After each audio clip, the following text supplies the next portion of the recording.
മഹ്മൂദ് അഫ്രീദിയുമായി സുഹറയുടെ വിവാഹം ഉറപ്പിച്ചു വെച്ചിരിക്കുകയായിരുന്നു. ഒരു ദിവസം മഹ്മൂദ് അഫ്രീദി നായാട്ടിനായി ദേഹത്ത് എണ്ണ തേച്ച് കൊട്ടാര മട്ടുപാവലൂടെ ഉലാത്തുകയായിരുന്നു. ഖുർആനിൽ അതീവ താല്പര്യം കാണിച്ചിരുന്ന മഹ്മൂദ് അഫ്രീദിയുടെ ഉദരങ്ങളാൽ ഖുർആൻ സദാ മൊഴിഞ്ഞുകൊണ്ടിരുന്നു.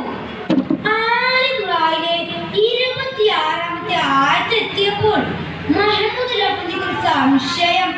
എല്ലാ അധികാരവും എടുക്കുന്നതിനും നൽകുന്നതിനും നീയാണെങ്കിൽ എന്റെ അധികാരം ഈ സെക്കൻഡിൽ നീ എങ്ങനെ ഇല്ലാതാക്കും? പെട്ടെന്ന് ഒരു പടൻ ഓടി വന്ന് പറഞ്ഞു, മഹാരാജാവേ മഹാരാജാവേ, കൊട്ടാര പൂമുറ്റത്ത് ഒരു പുലി. പുലിയോ? മഹാരാജാവ് മുറ്റത്തെത്തി. ഭടന്മാർക്കായി പുലിയെ ഓടിക്കാൻ ശ്രമിച്ചു.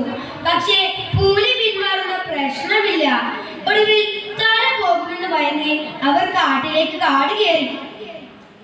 അതേസമയം നമ്മുടെ സുഹറയുടെ കൊട്ടാരത്തിൽ ഒരു കളവ് നടന്നിരിക്കുന്നു. സുഹറയുടെ വിവാഹാഭരണങ്ങളെല്ലാം ഒരു കള്ളൻ മോഷ്ടിച്ചു. ഇതറിഞ്ഞ രാജാവ് കോപിതനായി. ആളെവിടെ? 3 ദിവസത്തിനകം കള്ളനെ നമുക്ക് മുമ്പിൽ ഹാജരാക്കുവിൻ. ഭടന്മാർ നാടാകെ തിരഞ്ഞു, പക്ഷെ കള്ളനെ കിട്ടിയില്ല. ഒടുവിൽ തല പോകുമെന്ന് ഭയന്ന് അവർ കാട്ടിലേക്ക് കാട് കയറി. കാട് കയറും വഴി ഒരു സാധനം കിടക്കുന്നത് കണ്ടു.